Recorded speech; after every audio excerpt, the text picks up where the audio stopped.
Assalamualaikum dan salam sejahtera untuk kita semua. Halo, perkenalkan, nama saya Sabira. Kami dari kelompok Pasti Bisa yang beranggotakan 4 orang, yaitu Meli Sidabutar, Ronaldo Hotagawol, Sabira Trianandari, dan Teti Wahyuni yang akan mempresentasikan hasil diskusi kami mengenai kertas kerja konsolidasian metode cost dan equity. Adapun dosen pengampu kami pada mata kuliah Akuntansi Keuangan Lanjutan 2 ini adalah Ibu Dr. Rini Indahwati, SE AKMSI, CA CDV Sera. Oke, langsung saja kita menuju ke pembahasan materi di video kali ini. Let's go! Eits, tapi tunggu dulu. Pastikan kalian sudah mengklik tombol subscribe karena subscribe itu gratis, dan jangan lupa untuk aktifkan notifikasi loncengnya. Jika sudah, terima kasih dan let's go.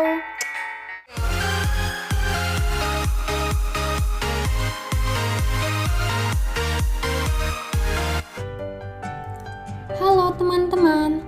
Kali ini kita akan membahas kertas kerja konsolidasian pada metode cost dan metode equity. Adapun daftar materi yang akan kita bahas di video kali ini adalah pengertian laporan konsolidasi, karakteristik ayat jurnal eliminasi, perbedaan metode ekuitas dan metode cost, pencatatan jurnal yang dibutuhkan, perbedaan nilai buku dan nilai wajar, dan penyelesaian contoh kasus dan kertas kerjanya. Untuk pembahasan berikutnya akan dilanjutkan oleh rekan saya Ronaldo Hotagawol.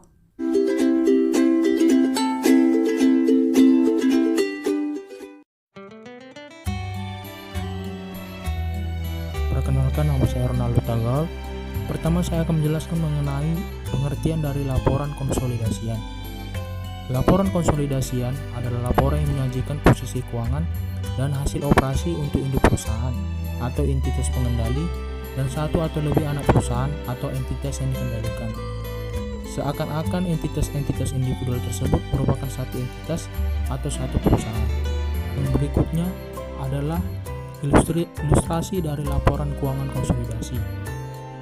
Pada Januari 2020, PT Induk membeli saham dari PT Anak, sehingga PT Induk mempunyai kendali atas PT Anak. Setelah beroperasi selama 1 periode, maka dibuatlah laporan keuangan konsolidasi untuk memberikan gambaran objektif secara keseluruhan mengenai posisi keuangan dari PT Induk dan juga PT Anak. Yang berikutnya saya akan menjelaskan karakteristik ayat jurnal eliminasi. Yang pertama, adanya penyesuaian total saldo akun dari perusahaan gabungan independen sebagai upaya menggambarkan angka yang muncul berasal dari perusahaan independen tersebut secara hukum merupakan satu perusahaan. Yang kedua, ayat jurnal eliminasi konsolidasi hanya akan muncul dan tercatat pada lembar kertas kerja konsolidasi dan tidak mempengaruhi pembukuan perusahaan independen. Yang ketiga yaitu adanya tujuan ayat jurnal eliminasi untuk menambah atau mengurangi saldo gabungan setiap akun, sehingga hanya transaksi dengan pihak eksternal yang akan tercermin dalam data gabungan.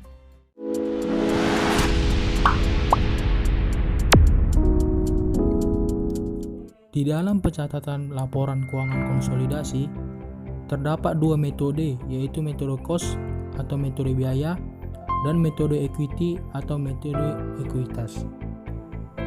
Berikut ini adalah perbedaan dari metode biaya dan juga metode ekuitas. Yang pertama, pada nilai tercatat investasi pada tanggal akuisisi, metode biaya maupun metode ekuitas sama-sama mencatat sebesar biaya perolehan awalnya. Jadi tidak ada perbedaan antara metode biaya dan juga metode ekuitas. Yang kedua, pada nilai tercatat investasi setelah akuisisi, pada metode biaya mencatat sebesar biaya perolehan awalnya. Sedangkan pada metode ekuitas dicatat sebesar biaya perolehan awal ditambah bagian investor atas laba atau dikurangi bagian investor atas rugi investor, dikurangi bagian investor atas dividen investor, dan amortisasi atau penghapusan diferensial. Yang ketiga, pada pengakuan pendapatan oleh investor pada metode biaya dicatat pada bagian investor atas dividen investor yang diumumkan sejak tanggal akuisisi. Sedangkan pada metode ekuitas dicatat pada bagian investor atas laba investor sejak akuisisi. Dibagikan atau tidak, dikurangi dengan amortisasi atau penghapus bukuan diferensial. Yang keempat yaitu dividen investor dari laba sejak akuisisi oleh investor pada metode biaya dicatat sebagai pendapatan, sedangkan pada metode ekuitas dicatat sebagai pengurang investasi. Dan yang terakhir, apabila dividen investor melebihi laba sejak akuisisi oleh investor, maka pada metode biaya maupun metode ekuitas akan dicatat sebagai pengurang investasi.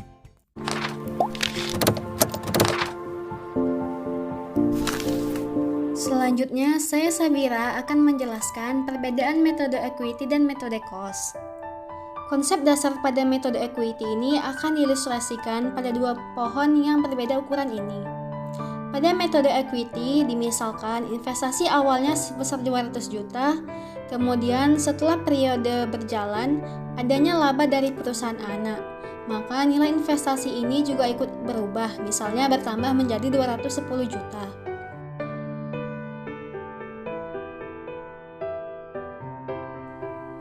Sebaliknya, jika pada tahun-tahun berikutnya laba dari perusahaan anak mengalami penurunan atau kerugian, maka nilai investasi pun juga ikut mengalami penurunan.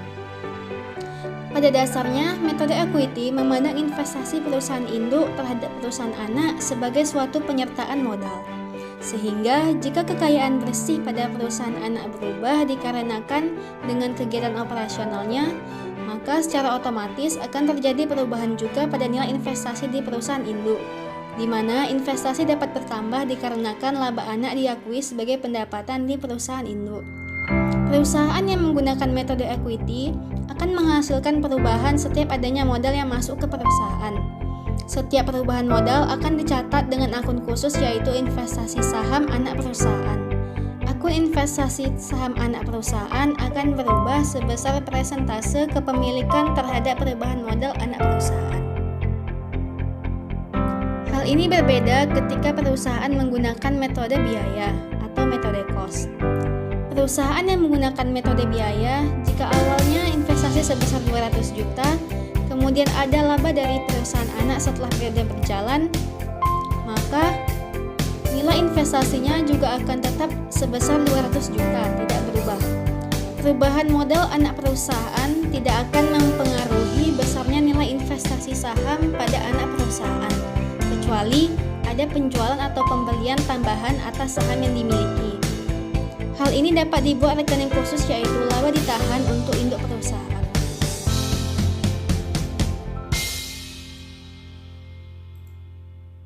Adapun jurnal yang diperlukan. Jurnal pada saat perolehan saham dengan metode cost ataupun metode equity sama, yaitu investasi saham pada PT anak di debit dan cash di kredit. Kemudian, ketika PT anak melaporkan labanya ke PT induk, pada metode cost tidak di jurnal. Karena pada metode ini laba atau rugi entitas anak tidak diakui. Sedangkan pada metode equity, ketika PT anak melaporkan labanya, maka jurnal akuisisi yang dicatat adalah investasi saham pada PT anak di debit dan pendapatan dari PT anak di kredit. Jika perusahaan anak melaporkan rugi, maka jurnal akuisisi yang dicatat pada metode ekuitas adalah kerugian dari PT anak di debit dan investasi saham PT anak di kredit. Sedangkan pada metode cost tidak di jurnal.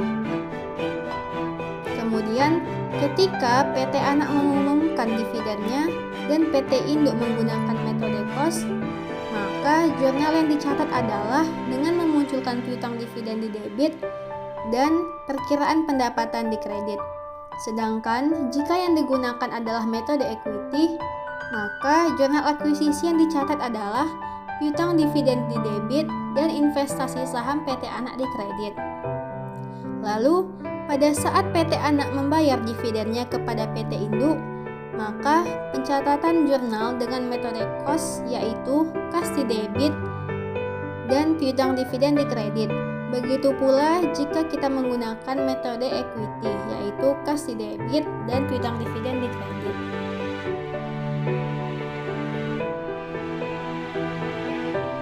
Sebelum kita masuk ke contoh soal, kita ketahui dulu apa itu nilai buku dan nilai wajar. Nilai buku adalah nilai aset berdasarkan neraca perusahaan yang mengambil biaya aset dan mengurangi penyusutannya dari waktu ke waktu. Dengan kata lain, nilai tercatat secara umum mencerminkan ekuitas perusahaan. Sedangkan nilai wajar suatu aset ditentukan oleh pasar dan disepakati oleh pembeli dan penjual yang bersedia, dan seringkali mengalami fluktuasi. Dengan kata lain, nilai wajar mencerminkan harga pasar saat ini. Selanjutnya, kita akan masuk ke contoh soal.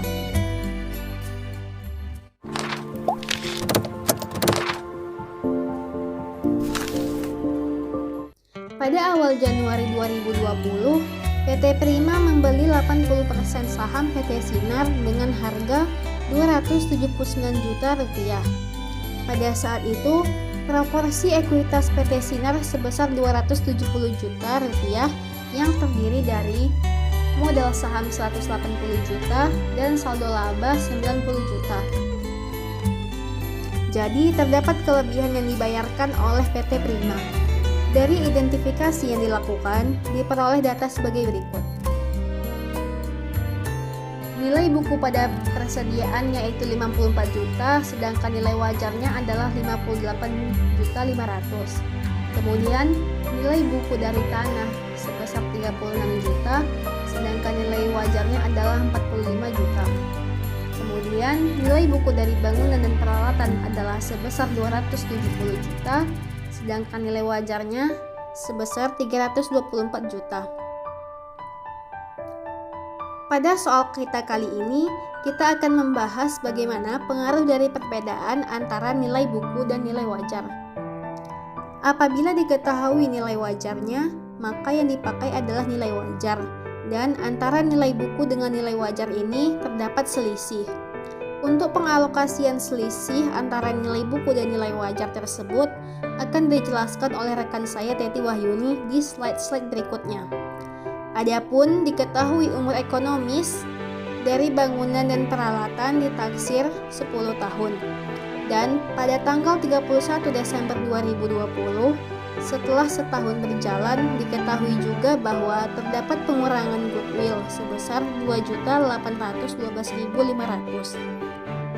Maka, buatlah laporan konsolidasian keuangan dengan kertas kerja untuk 31 Desember 2020.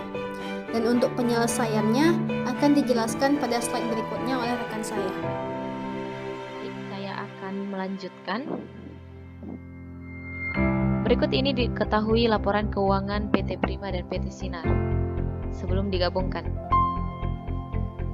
Pertama kita perhatikan untuk laporan laba rugi. Kita sama-sama perhatikan di layar.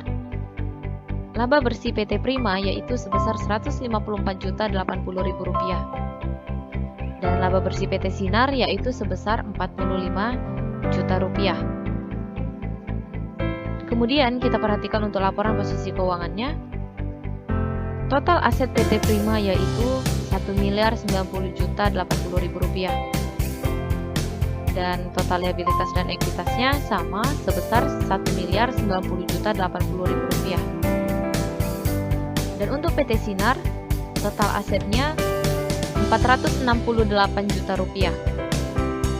Dan untuk total liabilitas dan ekuitasnya juga sama yaitu sebesar Rp468 juta.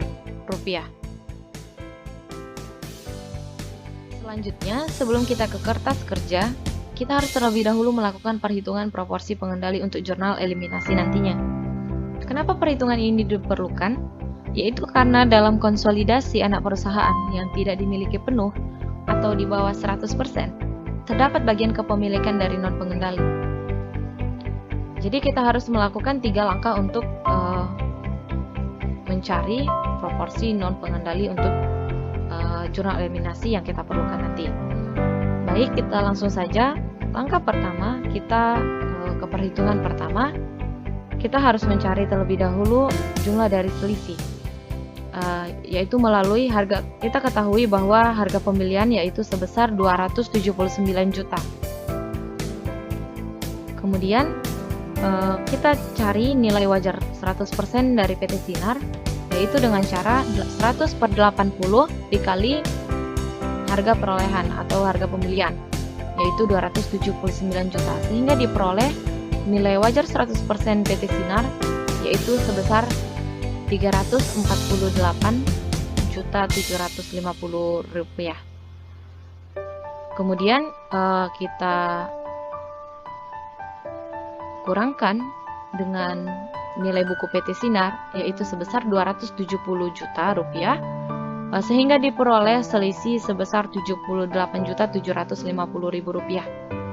Selisih ini akan dialokasikan ke akun-akun yang terdapat perbedaan antara nilai wajar dan nilai bukunya, seperti yang sudah disampaikan yang sudah kita bahas di soal. Jadi kita alokasikan ke persediaan itu sebesar 4.500.000 rupiah. Ini diperoleh dari selisih persediaan antara nilai wajar dan nilai bukunya. Begitu juga tanah, yaitu sebesar 9 juta rupiah. Dan kita alokasikan juga ke bangunan dan peralatan sebesar 54 juta. Namun kalau kita tambahkan 54 juta rupiah tambah 9 juta rupiah tambah 4.500.000 rupiah, masih ada sisa dari selisih yang 78.750.000 rupiah.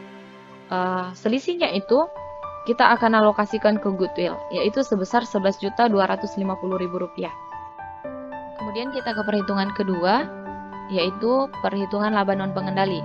Sebelumnya kita harus identifikasi terlebih dahulu dampak dari pengalokasian selisih yang sudah kita lakukan di perhitungan pertama. Pertama kita identifikasi untuk persediaan, yaitu sebesar 4.500.000 rupiah. Tentunya selisih persediaan ini kita tidak dapat menambah persediaan, tetapi menambah biaya, yaitu harga pokok penjualan atau cost of goods sold, yaitu sebesar 4.500.000 rupiah, sehingga dibuat di sini penghapusan selisih persediaan sebesar 4.500.000 rupiah. Kemudian kita ke bangunan. Tentunya dengan revaluasi nilai bangunan dan peralatan akan menambah jumlah depresiasi bangunan tersebut juga, yaitu sebesar 5.400.000. Ini diperoleh dari diketahui di soal bahwa umur ekonomis dari bangunan dan peralatan adalah 10 tahun, sehingga 1/10 dikali 54 juta, yaitu alokasi bangunan dan peralatan, maka diperoleh hasil amortisasi selisih bangunan sebesar 5.400.000 rupiah. Kemudian terjadi penurunan nilai goodwill. Ini diperoleh dari soal, kita dapat lihat di soal, sehingga kita munculkan amortisasi goodwill sebesar 2.812.500. Lalu laba PT Sinar kita ambil dari laporan keuangan sebelum digabungkan, yaitu sebesar 45 juta rupiah, dikurangi dengan penghapusan selisih persediaan, dikurangi dengan amortisasi selisih bangunan, dan dikurangi lagi dengan amortisasi goodwill, sehingga laba PT Sinar disesuaikan menjadi 32.287.500. Kemudian kita dapat ketahui jumlah proporsi non pengendali yaitu sebesar 6.457.500 rupiah. Ini diperoleh dari 20% dari laba PT Sinar setelah disesuaikan, yaitu sebesar 32.287.500 rupiah. Yang terakhir, kita ke perhitungan kepentingan non pengendali. Yang pertama, modal saham PT Sinar 180 juta rupiah ditambah dengan saldo laba PT Sinar sebesar 90 juta rupiah, sehingga nilai buku sebesar 270 juta rupiah. Kemudian kita kurangkan dengan selisih yang kita lakukan perhitungannya di perhitungan pertama, yaitu 78.750.000 rupiah, sehingga nilai buku ditambah selisih menjadi 348.750.000 rupiah. Dan dapat kita ketahui jumlah dari proporsi non pengendali yaitu 20% dikali 348.750.000 rupiah, hasilnya yaitu 69.750.000 rupiah.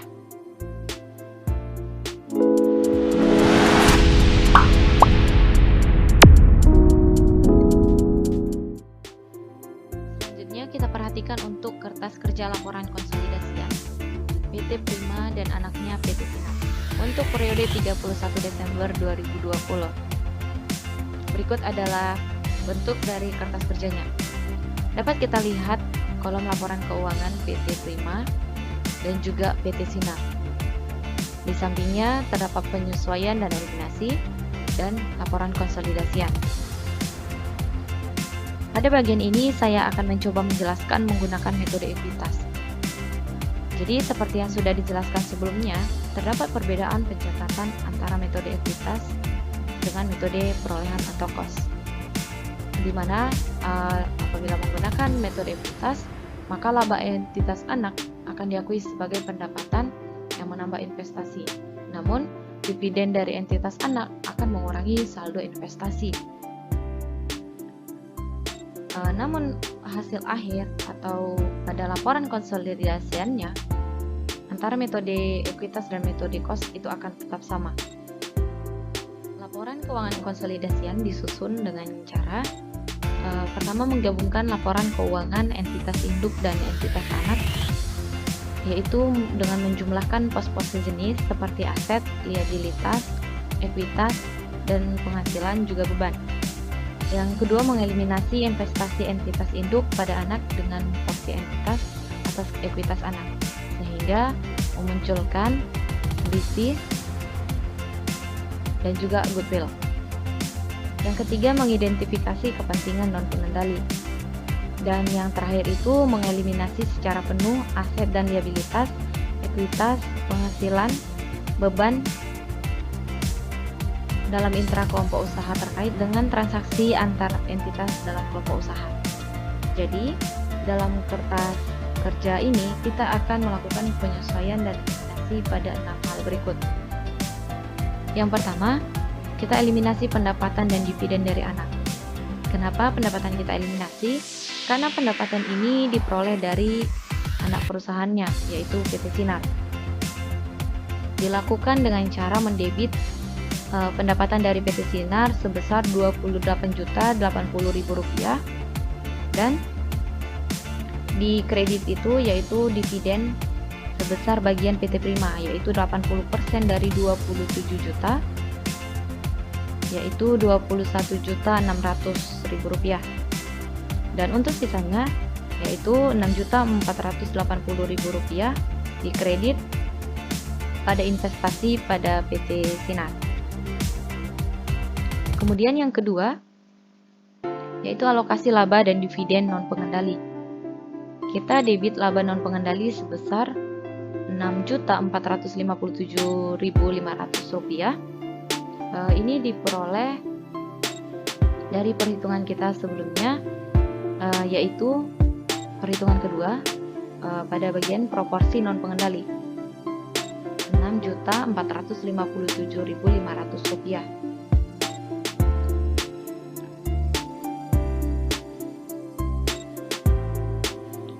Dan untuk akun resiprokalnya yaitu pada bagian dividen itu sejumlah Rp5.400.000 dan selisihnya masuk menjadi bagian non pengendali yaitu sebesar Rp1.057.500. Yang ketiga, kita eliminasi investasi saham awal dan pencatatan selisih.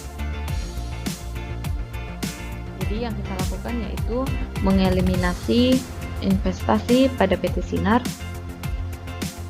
dengan mengkredit sebesar 279 juta, sehingga di laporan konsolidasiannya akan habis.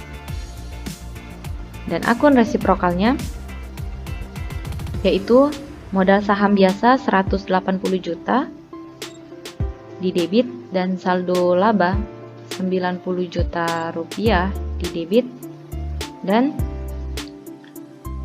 juga terdapat selisih yang tadi telah kita hitung pada bagian sebelumnya, yaitu sebesar 78.750.000 rupiah. Dapat kita lihat pada perhitungan yang pertama berikut ini. Kemudian jangan lupa untuk bagian non pengendali yang sebelumnya juga sudah kita hitung, yaitu sebesar 69.750.000 rupiah kita kredit. Ini perhitungannya kita peroleh dari perhitungan ketiga, proporsi non pengendali sebesar 69.750.000 rupiah. Kemudian kita melakukan pencatatan penyusutan aset yang direvaluasi. Jadi pada biaya penyusutan kita debit sebesar 5.400.000, dan pada akumulasi penyusutannya di kredit kita catat 5.400.000 rupiah. Kemudian yang kelima itu yaitu eliminasi selisih pada aset teridentifikasi dan goodwill.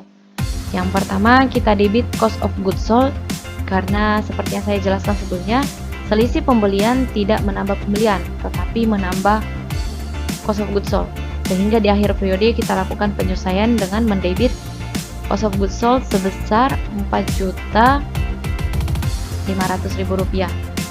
Yang kedua, tanah kita debit sebesar 9 juta rupiah. Kemudian bangunan dan peralatan kita debit 54 juta rupiah. Dan pada goodwill kita debit juga sebesar 11.250.000 rupiah. Dan akun resiprokalnya yaitu selisih di kredit sebesar 78.750.000 rupiah. Kemudian yang terakhir itu kita mencatat penyesuaian untuk penurunan nilai goodwill, yaitu dengan mengkredit goodwill sebesar 2.812.500. Dengan biaya lain-lain di debit sebesar 2.812.500. Setelah selesai penyesuaian dan eliminasinya, maka selanjutnya kita menyusun laporan konsolidasian PT Prima dan anak perusahaannya. Dalam penyusunan laporan konsolidasi, penjumlahan dilakukan secara vertikal, namun ada beberapa akun yang harus dijumlahkan terlebih dahulu secara horizontal. Kita sama-sama perhatikan di layar, akun pendapatan dari PT Sinar, akun investasi pada PT Sinar, dan akun selisih itu sudah dinolkan melalui penyesuaian dan eliminasi. Dan akan muncul beberapa akun baru, yaitu laba bagian non pengendali dan saldo laba non pengendali 31 Desember. Pada laporan konsolidasi yang telah disusun, dapat kita lihat laba bersih yang diperoleh, yaitu sebesar Rp151.830.000. Saldo labanya sebesar Rp367.830.000. Dan untuk total asetnya yaitu sebesar Rp1.338.637.500. Dan total liabilitas dan ekuitasnya juga sama, yaitu sebesar Rp1.338.637.500, yang artinya laporan keuangannya sudah balance. Dan untuk total penyesuaian dan eliminasi juga sama atau balance, kita dapat sama-sama perhatikan yaitu sebesar Rp470.250.000. Demikian yang bisa saya jelaskan mengenai laporan keuangan konsolidasian metode ekuitas.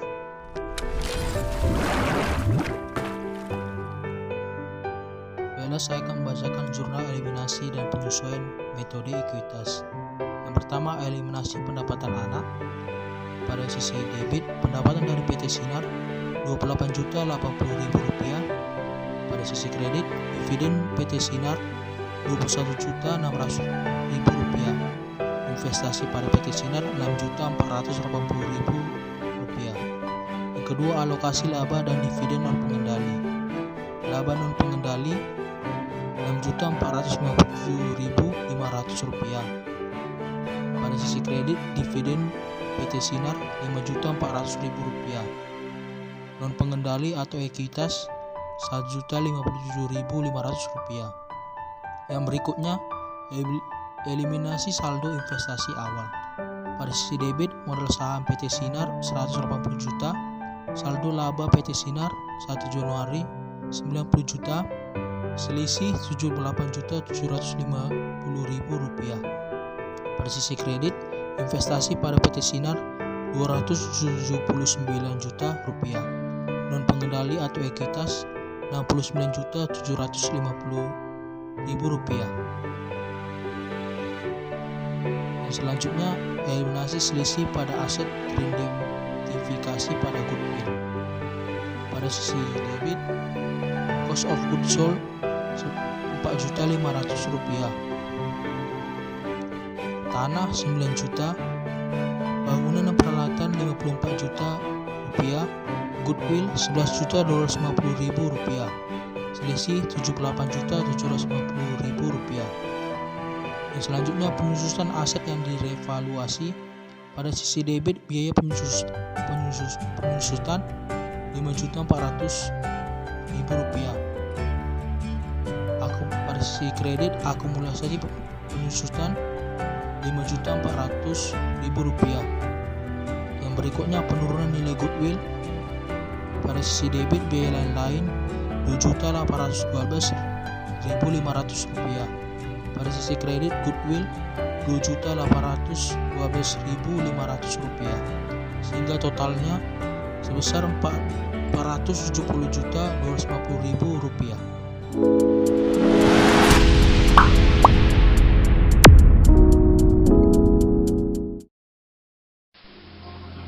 Terima kasih kepada Saudara Ronaldo. Selanjutnya, saya Nelly Sidabutar akan menjelaskan tentang laporan keuangan konsolidasian pada PT Prima dan anak perusahaan periode 31 Desember 2020 dengan menggunakan metode cost. Dapat kita lihat bersama, laba bersih pada PT Prima Rp147.600.000, pada PT Sinar Rp45 juta, saldo laba akhir pada PT Prima Rp363.600.000, pada PT Sinar Rp108 juta. Total aset sama dengan total utang plus modal. Pada PT Prima Rp1.083.600.000, pada PT Sinar Rp468 juta. Penyesuaian dan eliminasi. Eliminasi pendapatan dividen dari anak. Yang pertama, di debit pendapatan dividen Rp21.600.000 dan di kredit dividen Rp21.600.000. Rp21.600.000 didapat dari 80% kepemilikan pada PT Prima, di mana dividen yang akan dibagikan PT Sinar sebesar Rp27 juta. Yang kedua, alokasi laba dan dividen non pengendali. Di debit, laba non pengendali Rp6.457.500. Di kredit, non pengendali 1 Januari Rp1.057.500. Dividen Rp5.400.000. Yang ketiga, eliminasi investasi saham awal dan pencatatan selisih. Saldo laba awal 90 juta, selisih 78.750.000, saldo modal saham biasa 180 juta rupiah di debit. Di kredit, investasi pada PT Sinar 279 juta, non pengendali 31 Desember 69.750.000. Yang keempat, pencatatan penyusutan aset yang direvaluasi.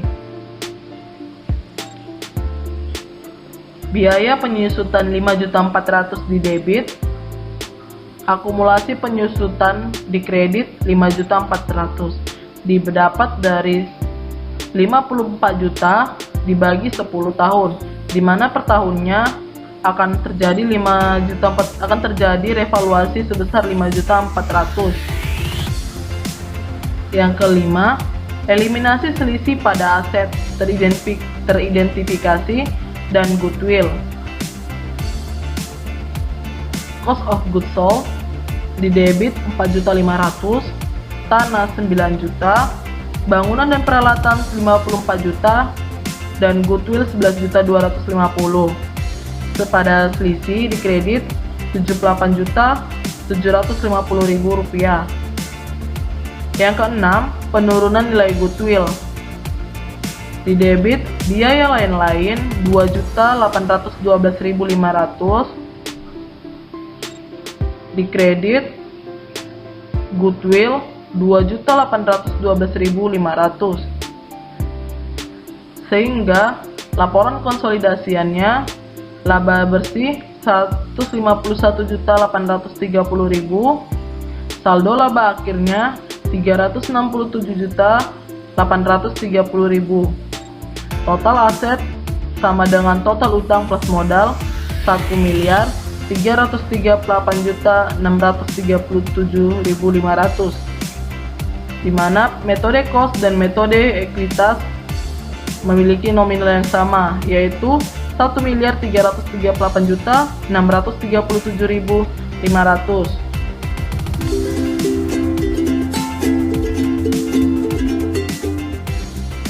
Berikut jurnalnya. Ketika ingin mengeliminasi pendapatan anak, maka pendapatan dividen pada dividen PT Sinar 21.600.000. Yang kedua, alokasi laba dan dividen non pengendali. Laba non pengendali 6.457.500 pada dividen PT Sinar 5.400.000, non pengendali atau ekuitas 1.057.500. Yang ketiga, eliminasi saldo investasi awal. Modal saham PT Sinar 180 juta.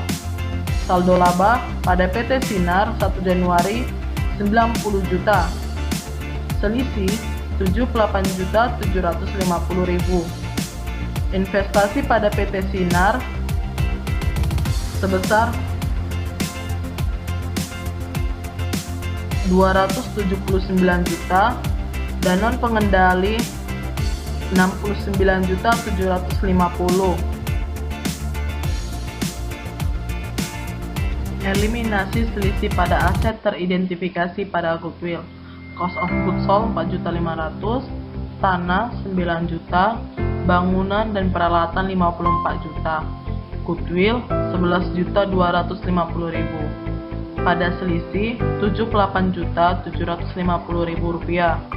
Penyusutan aset yang direvaluasi. Biaya penyusutan 5.400.000. Akumulasi penyusutan 5.400.000 rupiah. Penurunan nilai goodwill.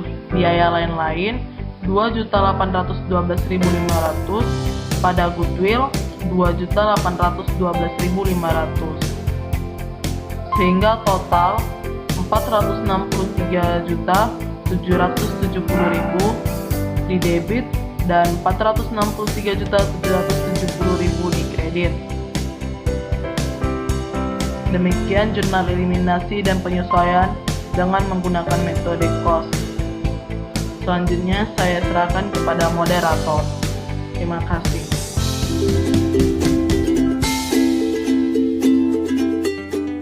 Baiklah, terima kasih kepada Nelly. Teman-teman, tahukah kamu, hingga saat ini total kasus positif COVID-19 yang ada di Indonesia mencapai 2,18 juta orang. Maka di era new normal ini, kita tidak boleh lengah dan terus menerapkan protokol kesehatan. Karena tidak hanya membahayakan nyawa kamu, tetapi juga orang-orang terdekat kamu. Mari bersama-sama untuk menerapkan gerakan 5M dengan baik, yaitu 1. Memakai masker. Penggunaan masker yang benar menutupi hidung dan dagu.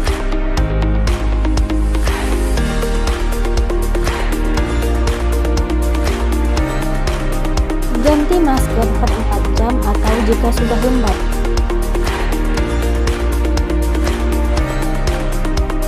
Kedua, mencuci tangan.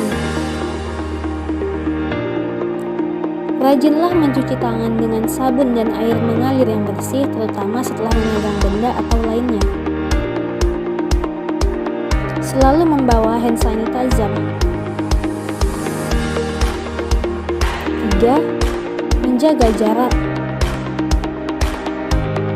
Menjaga jarak 1,5 hingga 2 meter. 4. Menghindari kerumunan. Menghindari kerumunan baik di tempat kerja ataupun tempat umum. 5. Membatasi kegiatan di luar rumah.